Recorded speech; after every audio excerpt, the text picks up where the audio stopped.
धन्यवाद सबको। आज के प्रसंग में पूज्य स्वामी महाराज ने 5वें नियम का शुभारंभ कर दिया है, ईश्वर प्रणिधान।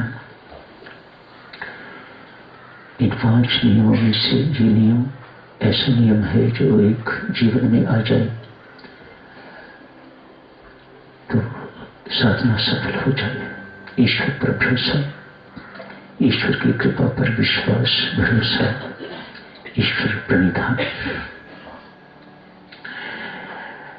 आज पहला नियम शुरू करते हैं, शौच।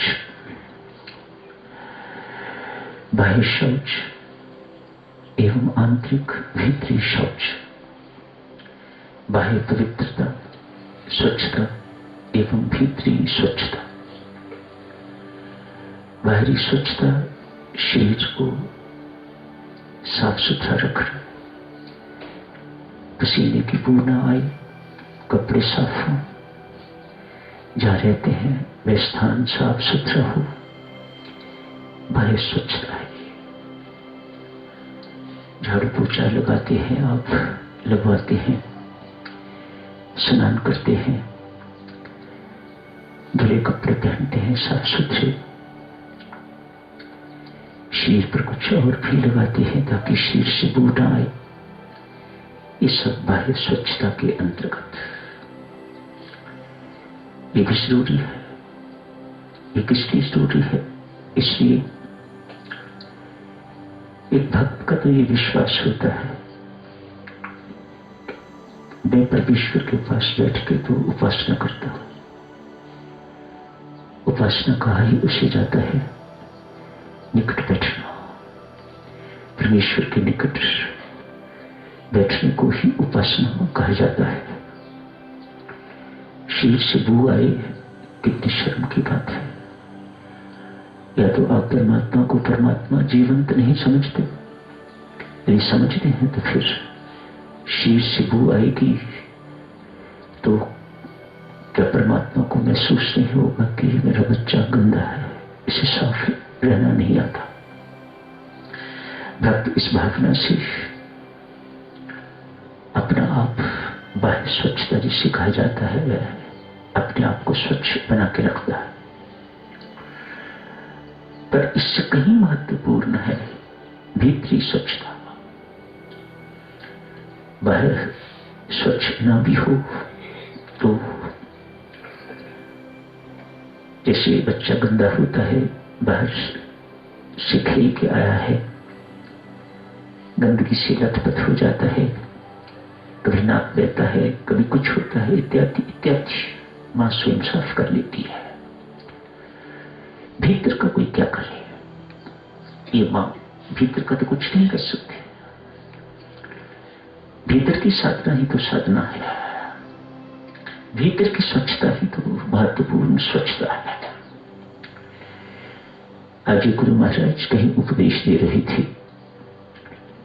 अनेक शिष्य बैठे हुए थे, वर्णन चल रहा था स्वच्छता ही जीवन का सार है। इंग्लिश में आम लोगों ने सुना हुआ होगा, बच्चों ने सुना हुआ है, cleanliness is next to godliness. ऐसा ही गुरु महाराज अपने शिष्यों को उपदेश दे रहे थे। कहा कि स्वच्छता जीवन का सार है। एक शिष्य ने इस वाक्य का ये सार समझा, ये अर्थ समझा, बाह्य स्वच्छता, अतएव अपने काम में जुट गया है।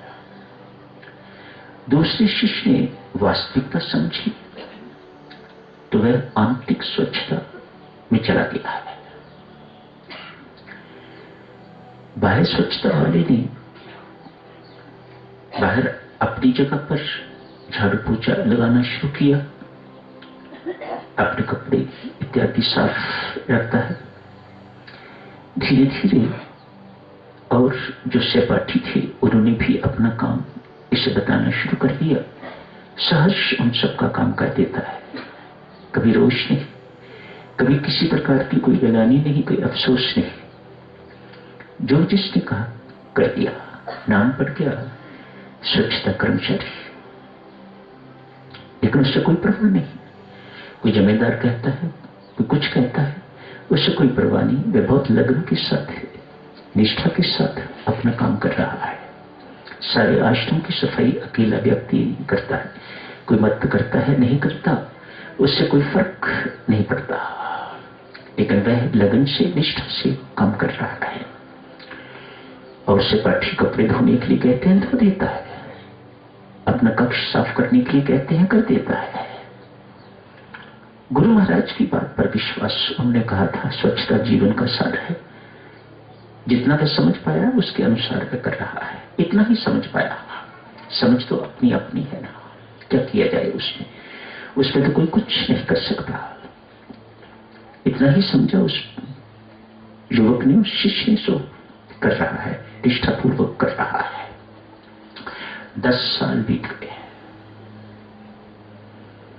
छोटा अर्सा नहीं, 10 साल तक सिर्फ आश्रम की, अपनी और अपने इर्द गिर्द की सफाई की है और कुछ नहीं।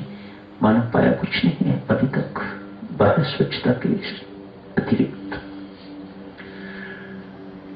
दूसरे 10 साल में अपने आप को इतना भीतर प्रवेश कर लिया है, इतना भीतर प्रवेश कर लिया है, अपना अंतःकरण के बीच जो दरारें इत्यादि हैं सबकी सफाई कर रखा है। अंतःकरण पूरे का पूरा, अंतःकरण चतुष्ट पूरे का पूरा शुद्ध हो गया है उसका। किसी प्रकार की कोई मैल कुचैल अंदर नहीं रहने दी उसने, तो चेहरा चमकने लग गया है, भीतर बाहर झलकने लग गया है। अंदर की स्वच्छता, बाहर चेहरे पर एक अद्भुत सी आभा है, रौनक है, चेहरे पर शांति है, आनंद है, देख के प्रसन्नता होती है, बात करने को मन करता है, इत्यादि इत्यादि। लेकिन वह तो मौन हो गया हुआ है। अपने आप को उसने अति स्वच्छ कर लिया है, अहम शून्य हो गया है, अपने अहम को मार डाला हुआ है उसने। अतएव विशेष बनने की कोई चाह नहीं, मुझे प्रदर्शन करने की चाह नहीं, विशेष बनने की कोई चाह नहीं ना। एक सामान्य से भी छोटा अपने आप को मानने वाला साधक बन गया है। मैं तो सबसे छोटा हूं, मेरे अंदर किसी प्रकार की कोई योग्यता नहीं है। एक निर्भिमानता की चिन्ह है। यदि ईमानदारी से आदमी हम थोड़ा सा जाप औरों से अधिक कर लेते हैं तो हमारा दिमाग आकाश को छूने लग जाता है। थोड़ा सा ध्यान अच्छा लगने लग जाता है, थोड़ा सा अच्छा गाने लग जाते हैं तो दिमाग खराब हो जाता है, इत्यादि इत्यादि। ये कोई इसी जगह की समस्याएं नहीं, रोग नहीं, ये सर्वत्र विद्यमान है। जो कह रहा है उसके अंदर भी भारी रोग भरा पड़ा है रोगों से। ये रोग सब जगह सर्वत्र पाए जाते हैं, सार्वभौमिक है ये रोग। इस व्यक्ति ने, इस साधक ने साधना कर करके तो अपने इन सुख रोगों को दूर कर दिया है, बिल्कुल निरोग हो गया हुआ है। हृदय में दया आ गई है, प्रेम आ गया है, करुणा आ गई है, क्षमा आ गई है, सद्गुणों से हृदय को संपन्न कर लिया हुआ है। देवी जब प्रेम हृदय में आता है तो वह इतनी ठाठी मारता है कि आप दिए बिना रह नहीं सकते, आप किए बिना रह नहीं सकोगे। ये छिपाई छिपता नहीं है, कभी छिप ही नहीं सकता। ये प्रेम दिव्य प्रेम है, ये परमात्मा का प्रेम है। ये साधारण प्रेम नहीं जिसे लस्ट कहा जाता है, शरीर का प्रेम नहीं है, ये तो आत्मा का प्रेम है। इसे छुपाया नहीं जा सकता। इस युवक का हृदय प्रेम से भर गया है। प्रेम संबंधी जितने सद्गुण होते हैं उन सबसे भर गया है, बहुत सहनशील हो गया है। किसी ने कहा इधर से सुना, इधर से निकाल दिया।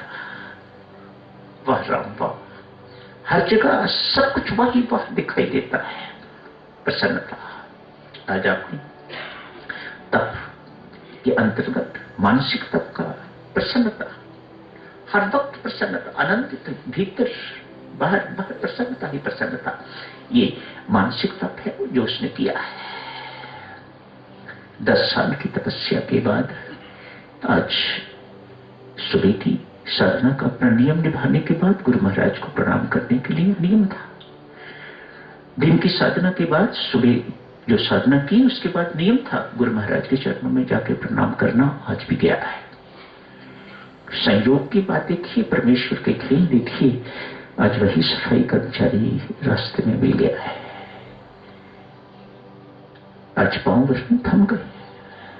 इस युवक के, इस तपस्वी के पांव वहीं थम गए। आगे जाने को मन नहीं किया। गुरु महाराज के पास बात नहीं जाऊंगा, पहले इससे बात करूंगा। आज मित्र,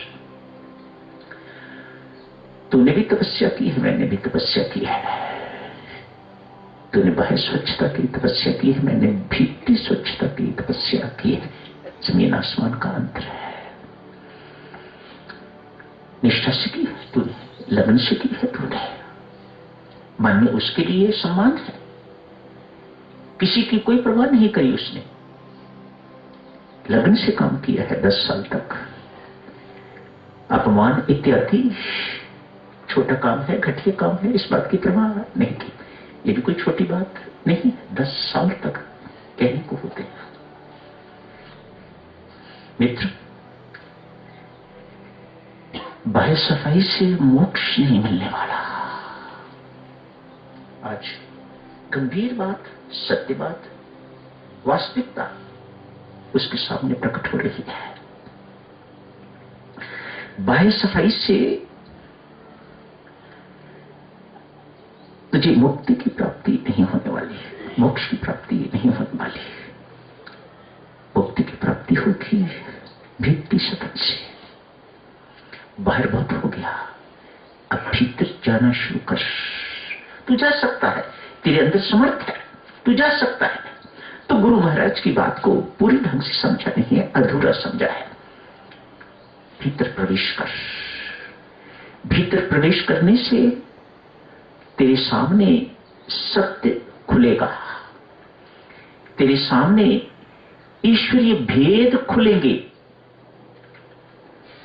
तू परमात्मा के बारे में जानने लग जाएगा। जो हमारी जिज्ञासा है, जो हमारी खोज है, जिसके लिए हम यहां आए हैं, खोज करनी है और फिर प्राप्ति करनी है, जिस काम के लिए आए हैं वह बाह्य स्वच्छता से नहीं होने वाला। भीतर प्रवेश कर, भीतर जा, ध्यान में बैठ। अब कुछ विराम कर, आराम कर, विश्राम कर। वह सब कुछ अंदर है, बाहर नहीं है।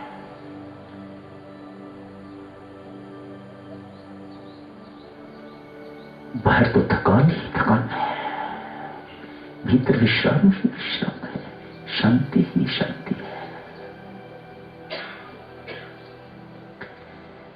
वाशिंगटन की बात है,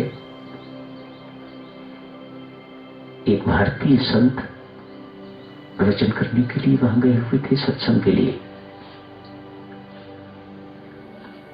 थोड़े ही लोग सुनने वाले होते हैं। अधिक से अधिक 50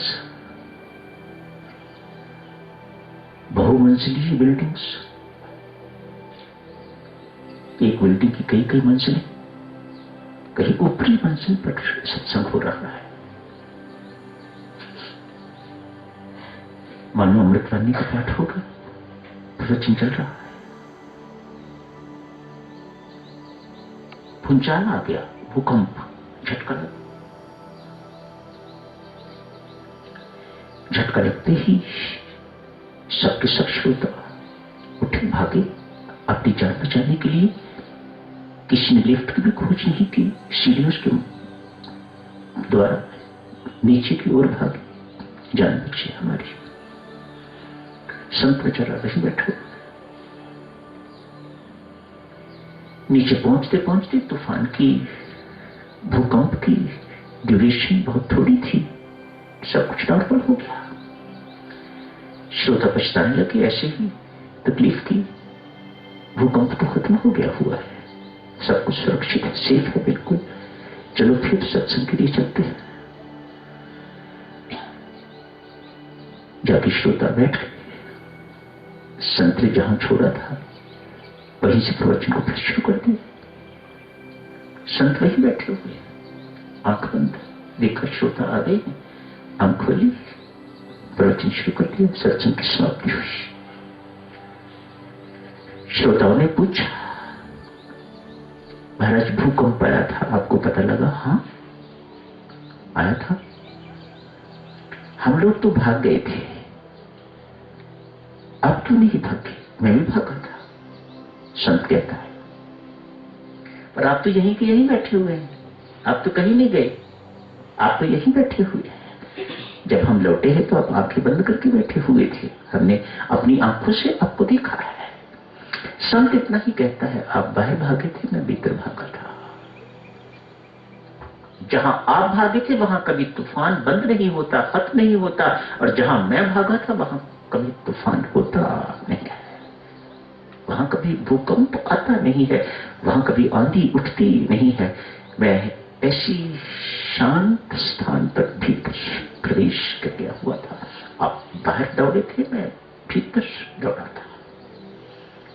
आज ये तपस्वी भी बस यही कह रहा है, बंधु भीतर प्रवेश कर, थोड़ा विश्राम कर। बाहर थकान ही थकान है, भीतर विश्राम ही विश्राम है, आराम ही आराम है, शांति ही शांति है, परमानंद ही परमानंद है। भीतर प्रवेश कर। जितना समय तूने बाह्य स्वच्छता के लिए लगाया है, उतना समय तू अब ध्यान अवस्था, गहन ध्यान अवस्था लाभ करने के लिए लगा। परमात्मा तेरा कल्याण करेगा, मैं तुम्हें आश्वासन देता हूं। हृदय से बात निकली हुई थी, हृदय में जा घुसी। झाड़ू पोछा वहीं छोड़ दिया, कभी हाथ नहीं लगाया। उसके बाद लगाया है तो सिर्फ जितना आवश्यक था, बस। आज अगला दिन है, जगह जगह पर गंदगी पड़ी हुई है। मैं कहां गया? शोर मच गया। मैं कहां गया सफाई करने वाला? आज सब जगह गंद। हमारा कक्ष भी गंदा है, बाहर आश्रम भी गंदा है, ये जगह भी गंदी, वो जगह भी गंदी। ये पूरा करकट उठाने वाला कहां चला गया है? सबके मन में प्रश्न। कहीं बीमार तो नहीं? बुखार तो नहीं हो गया इससे? हाई फीवर तो नहीं हो गया? खोजने की कोशिश की, मिल गया। क्या बात है आज? कुछ नहीं। क्यों सफाई नहीं कर रहे? कहने का बात समझ में आ गई। आज से भीतरी सफाई शुरू। बात मेरी समझ में आ गई। आज से भीतरी सफाई शुरू। बाहर सफाई सुबह और शाम, बाकी सारा दिन भीतरी सफाई पर्याप्त हम सबको शिक्षा देता है। जीवन तपोमय जीवन हो गया अब से। बाह्य सफाई तपस्या नहीं है, भीतरी सफाई तपस्या है। जीवन तपोनिष्ठ हो गया, जीवन तपोमय हो गया, भीतर ही भीतर जाना शुरू कर दिया है। बाहर की आंखों पर जो पट्टियां बंधी हुई थी, जो पर्दे लगे हुए थे, सब उठ गए।